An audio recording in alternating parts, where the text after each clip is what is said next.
I wasn't ready for this when I watched the new Daniel Greene video this morning, but wow, did he just go full SJW shill against Gary Gygax and J.R.R. Tolkien. Why? Because of Elon Musk's comments a few months ago on Dungeons and Dragons and how it's gone woke in the modern edition. Now, it objectively went woke, and Daniel Greene tries to minimize that, pretend like it doesn't exist, pretend like there's not an upswell of the audience that actually cared about D&D, who's upset about this, and does the typical thing. But I'm going to just parse out everything he said because there's a lot to unpack in that little segment of fantasy news right now. And it just goes to show how these access media shills act all the time just to get their little clout. It's very, very sad. It's honestly pathetic. And it is just the nature of the beast of media these days. And this is why he gets interviews with people like Brandon Sanderson. This is why he gets to 575,000 subs on YouTube. It's because this is what they want to promote, and it's just sickening. But we have a better way, my friends. We are bringing back the culture. We are making it great again. I'm making fantasy great again, Daniel Greene over here. And though I know he would never come on the show and debate this stuff or talk to me because, oh my gosh, acknowledging John Delarose, that'd be scary. As much as he tries to caveat that he wouldn't cancel Dungeons and Dragons or Lord of the Rings, it's very, very funny because anybody modern would get canceled in this situation. I have been by the publishing establishment. I've been banned and blacklisted from more places than I can count. And this is as I attempt to make my own books and just do my own thing here. So I created a fantasy world called Rizlandia, and it's beautiful. It has a lot of depth to it. And this was in response a lot to what I was seeing out of steampunk. I like steampunk as an idea. I like airships. I like that sort of like 1800s idea with fantasy incorporated into it and the like. And I never found that when I was reading steampunk books when it actually reached its peak back in the day. It was like the precursor to romantasy. Everything was like, oh, okay, we got a girl with an airship and she's in love with a werewolf or something like that. And every steampunk book was that. So I decided to write it with action adventure in mind and actually bring it back to what you'd see like in Dungeons and Dragons and the like. So I think if you like action adventure, if you like good fantasy, if you like that genre, you will absolutely enjoy this. Check it out. It's in the description below. It's available on ebook, print, and audio. It's a 6-book series, and I'll be doing more in this universe because I love it. It's a lot of fun. Thank you guys for supporting the real fantasy right here and the alternative to this mainstream nonsense that's going out there. It's good stuff. All right. So Daniel Greene stepped into more controversy in his latest video, attacking J.R.R. Tolkien's beliefs and calling Dungeons & Dragons creator Gary Gygax racist and sexist. Yes. The hallmark of SJWs in pop culture is the incessant need to throw the past greats under the bus, to act like somehow modern culture is somehow superior or has better values than those of 150 or even 10 years ago. While our culturally objectively produce great works under those older value systems, modern culture seems like a skin suit in comparison. It never dawns on the social justice activists that perhaps their values are the problem in this situation. And I think that's what we have in Hollywood. I think that's what we have in comics. I think that's what we have in modern fantasy, is none of these people understand real heroism. They don't have a value system. They don't actually have objective morality. And so how can they tell a story where good fights against evil that stands the test of time? They can't, right? And that's why George R.R. Martin ends up being unable to finish his book because there's no win there. Like, what's the point? There is no point to a Game of Thrones. And that's why it, frankly, most overrated property of all time. And Daniel Greene, of course, got big covering Game of Thrones, The Wheel of Time, more than anything else, with 575,000 plus subscribers thanks to his constant shilling for the mainstream media.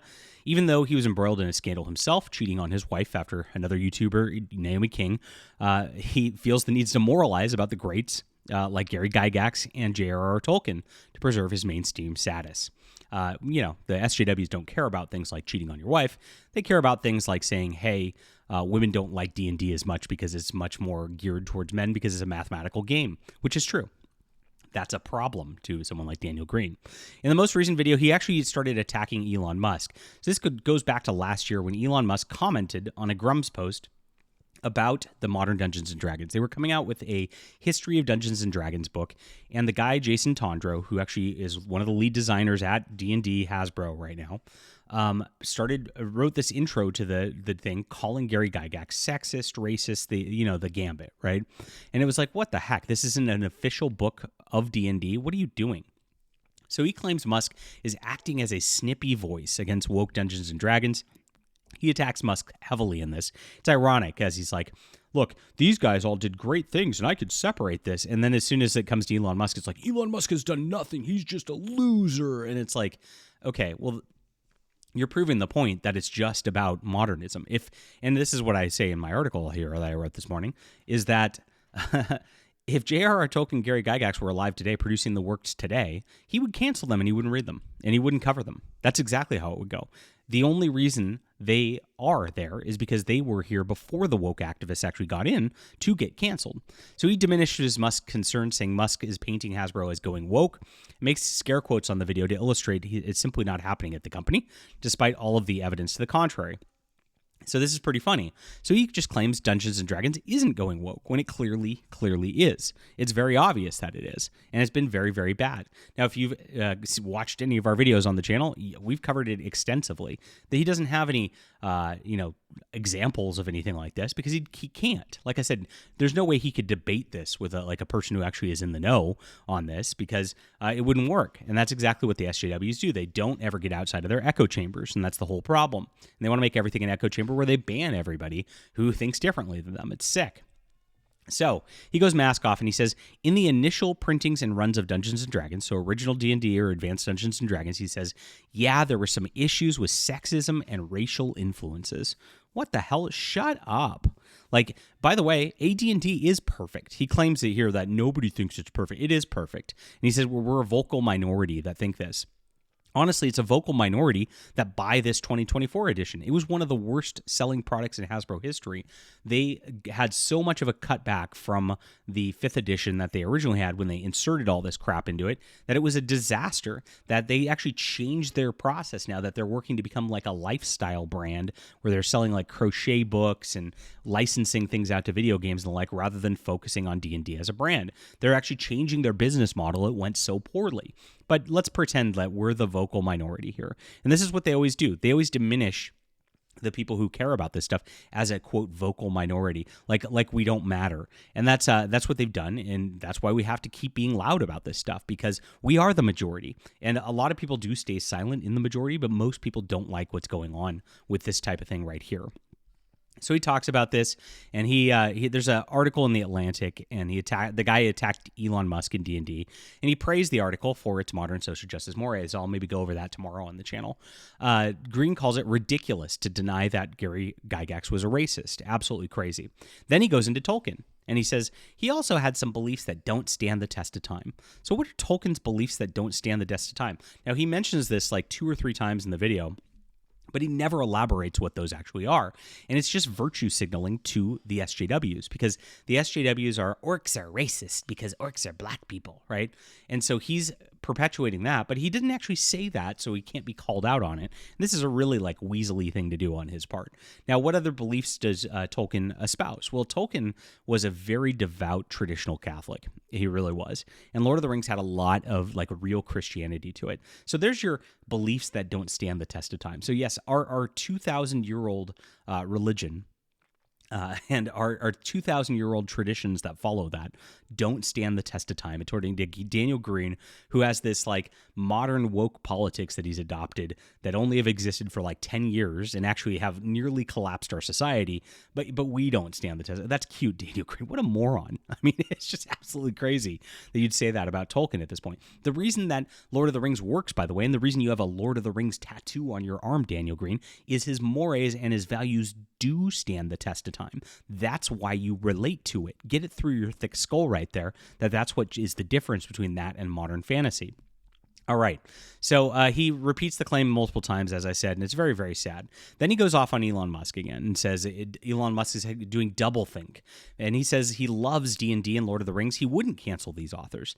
But it's quite clear, like I said, that if these authors were working today, he would never give any positive commentary on his fantasy news. They would be canceled for being Christian, largely right-wing in their viewpoints, which is actual doublethink that's going on in the social justice culture. Many of Daniel Greene's contemporaries, meanwhile, do try to cancel Gygax and Tolkien on a regular basis. These are the people Greene wants to appeal to in making this commentary. being wishy-washy, as he calls them, in essence, bad for their beliefs, but saying their creations are still valid. It doesn't fit the ethos of why he even attacks them to begin with. Now, this double standard is in modern culture, a culture where Christianity is constantly attacked and suppressed by the mainstream. Anyone to the right of Chairman Mao is subsequently blacklisted from major publishing or media. He spends more time attacking Elon Musk. He then calls Elon Musk, because he doesn't have anything, he calls him a creep, so pathetic it hurts, just maligns him rather than actually talks about the points of what Elon Musk said, because he can't. If he actually got into the points of what Elon Musk said, Elon Musk is 100% right about Dungeons and Dragons. And this is where you get to us. And he says, he gaslights the fans. He says, we're the ones making it an issue, that they've taken this skin suit, changed Dungeons and Dragons, attacked Gary Gygax, tried to attack Tolkien. And of course, created Rings of Power, which is a bastardization. We're the ones making it an issue? No, we see what they've done to these beloved works, to these like cherished pieces of our culture, which are important. Dungeons and Dragons is a beautiful piece of our culture that is very, very incredible. It's one of the most interesting things mankind's ever devised, and same with Lord of the Rings. And they're that big. They really are. And they are that important to the culture. And with that, we are somehow when we see a corporation who owns the rights to them now, an evil, just soulless entity that just makes a skin suit of what it was. We're a problem for calling it out. We're the ones making an issue. No, they made it an issue. And this is the gaslighting they do every time. It's our problem for noticing that they're pushing all this woke crap into stuff.